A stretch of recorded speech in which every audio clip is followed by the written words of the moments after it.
I would never consider someone like you as family. Just get out of my house and don't ever come back." My mother-in-law's voice pierced through my protests, her anger unwavering as she made it clear that reconciliation was off the table. All I had ever wanted was to find common ground with her and truly belong in the family. Why couldn't she see how I felt? If this continued, I had my own plans. One day she would regret not accepting me.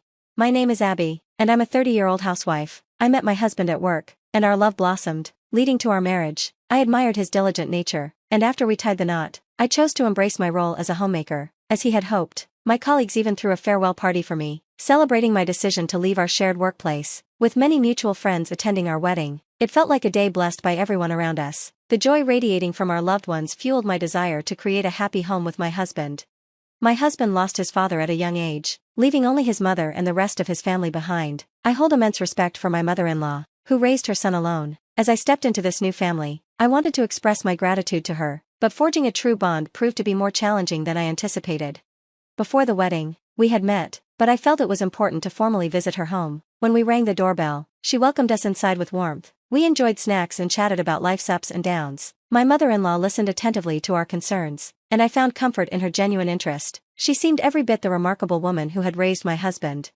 "Can I speak with you alone for a moment? I'd like to have a woman-to-woman talk," she said. After her request, my husband excused himself, saying he'd go out for some shopping. This was my first opportunity to be alone with her. Until then, I had relied on my husband's presence to navigate our conversations, but now, faced with her alone, I felt a wave of anxiety. Sensing my discomfort, my mother-in-law smiled and began, "Abby, I see you're trying hard to fit into our family, but it's in vain." My heart sank at her unexpected words. She maintained her gentle smile, but her tone was anything but warm. Seeing my bewilderment, she burst into laughter. "You're so naive, Abby. Let me be clear, I don't accept you as family. I allowed my son to marry you because he insisted, but the idea of being related to someone like you is repugnant. I'll pretend to accept you in front of him since he truly believes you're family, but don't think for a second that I'll ever welcome you into my heart." The woman I had met before the wedding had seemed so kind and admirable for raising her son alone. This revelation shattered my hopes. I had been eager to put in the effort to bond with her, but if the cornerstone of this family refused to accept me, what could I do? The wall that had risen between us was daunting, yet, I was unaware of the depths of the challenges that lay ahead. Even after such a harsh rejection, I refused to give up. Our journey together had just begun, and perhaps we simply hadn't taken the time to understand one another. With this thought in mind, I tried to carve out time with my husband on weekends while actively seeking opportunities to spend time with my mother-in-law during the weekdays. As a housewife, visiting her daily was a daunting task, but it felt trivial compared to my goal of becoming a true part of the family. I diligently completed my household chores before heading to her home to help with hers. Cooking had always been my forte, so I often prepared meals for her. Initially, she would offer a simple, "not bad," and eat what I made, but as I continued to cook for her day after day, I sensed a shift in her attitude.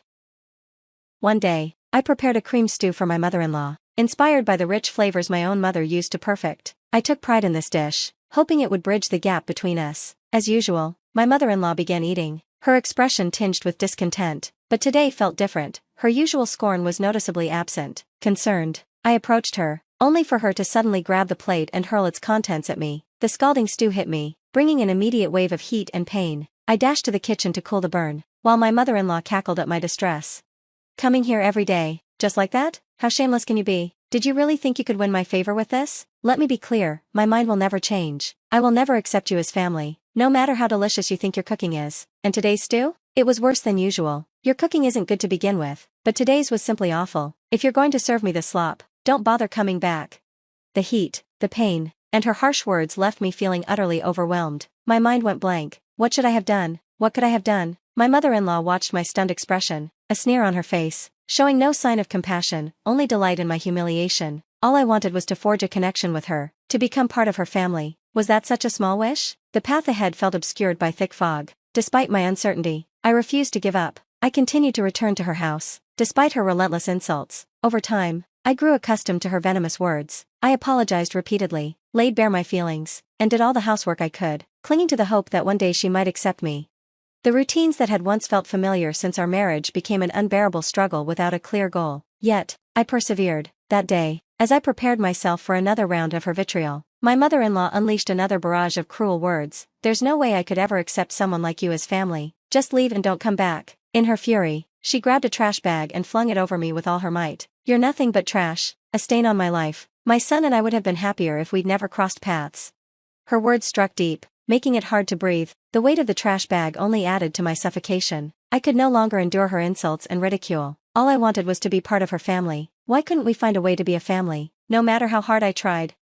I tried everything, but it felt futile. No matter how hard I worked to build a connection, it seemed all my efforts were in vain. Maybe my mother-in-law and I would never find common ground. As I fled her house, gazing up at the clear sky, I felt foolish. What had all my hard work been for? Had I been putting in unnecessary effort all along? Was I enduring this pain just to try and understand someone like her? I must be incredibly naive. Anger bubbled up inside me towards my mother-in-law, who had manipulated my feelings and unleashed her wrath without a second thought. She had used me as a punching bag for her own frustrations, and the urge to make her suffer in return surged within me. Fueled by that anger, I rushed home. Just as I stepped through the door, my phone rang insistently. The number was unfamiliar, but I answered anyway. It was a major hospital. Confused, I listened as they informed me that my mother-in-law had been taken there by ambulance after a violent outburst. She had fallen and hit her head, and a neighbor, alarmed by the noise, had called for help, finding her unconscious. "Could you come to the hospital immediately?" the paramedics asked. I replied coolly, "I'm sorry, but I can't. She's not my family. I'll inform her son to go later." The paramedic hesitated, but I brushed it off and hung up. Typically, a wife would rush to the hospital, but my mother-in-law had made it abundantly clear that she rejected me as family. I had tried my best to fit in, but if she refused to accept me, then the kindest thing I could do was stay away. It felt a bit vindictive, but it was my small act of defiance. The thought of her suffering sent a thrill through me. Later that evening, my husband went to the hospital after work. The doctor informed him that my mother-in-law's fall had caused brain damage, leaving her unable to move her body but still capable of communication. "Abby, please help me," my mother-in-law pleaded over the phone. I shot back, "Why would I care for someone who isn't family?" There was silence on the other end. My husband was oblivious to the situation, so I secretly shared the recordings of my conversations with my mother-in-law. He apologized for not noticing sooner and agreed to place her in a care facility. "I'm really sorry I didn't realize. I'll make sure Mom reflects on her actions. You don't have to worry about her. I'll handle it," he assured me. I quietly accepted his offer, grateful for his support. He continued to apologize for his lack of awareness, but as a family man who often helped with household chores, I understood. "I don't want to care for someone who isn't family. Am I terrible for that?" I asked him. He smiled gently and replied, "No, it's impossible to devote yourself to someone who isn't family." His words brought me relief. While I didn't have many good memories with my mother-in-law, meeting my husband had undoubtedly been a blessing.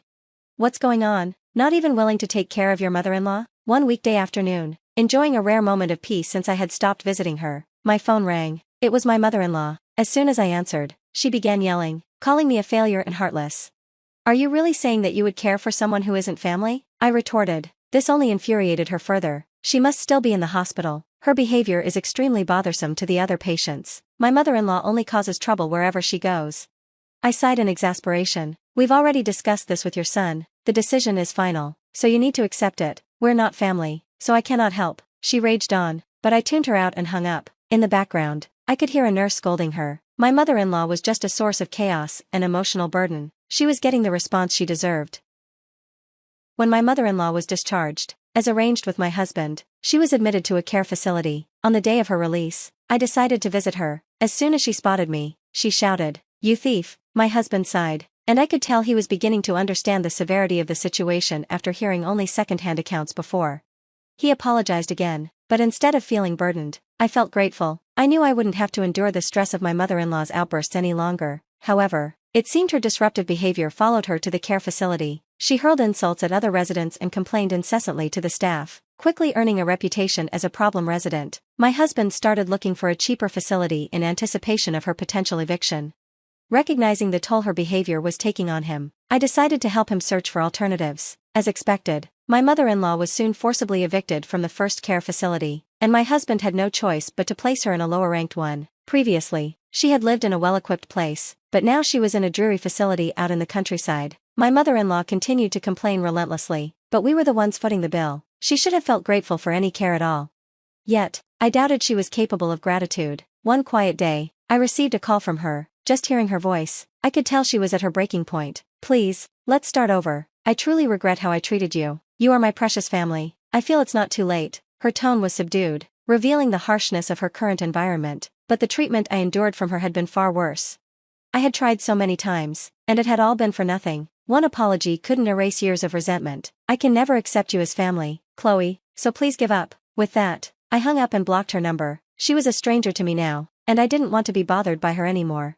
Despite the tension, my husband didn't criticize my decision. Instead, he agreed that it was the right choice. He apologized for not noticing the situation sooner and was committed to working through this together as a couple. I had taken someone very important from his life, so I wanted to do everything I could for his happiness. I was determined to find out what would bring us both joy, willing to do whatever it took to create a brighter future together.